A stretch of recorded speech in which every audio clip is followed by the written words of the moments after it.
Jan and Ben, good evening to you at home. You know, we all, of course, want our pre-pandemic lives back, or at least some semblance of them. And doctors I've spoken to said they don't think that's going to happen this winter, though.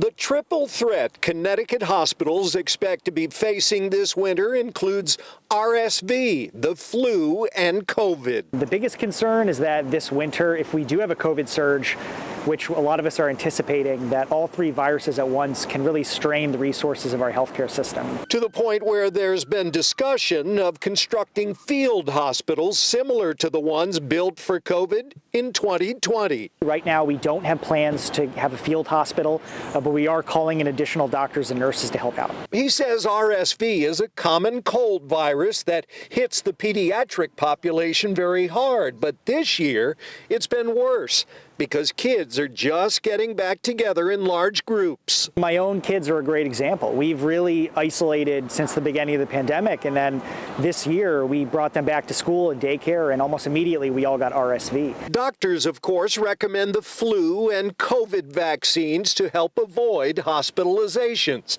But for those with concerns about receiving the COVID vax, young men in particular can rarely develop a side effect from the COVID mRNA vaccines, the Moderna and the Pfizer, which leads to heart inflammation. However, Dr. Roberts says in the vast majority of cases, the inflammation is mild and resolves on its own. It's actually lower than the rate that COVID causes heart inflammation. Now, Dr. Roberts says we could see an uptick in COVID across Connecticut over the next 2 to 3 weeks because right now Europe is seeing a surge, and it's usually several weeks after a surge in Europe when we are reintroduced to it. We're live here in New Haven. Tony Terzi, Fox 61 News.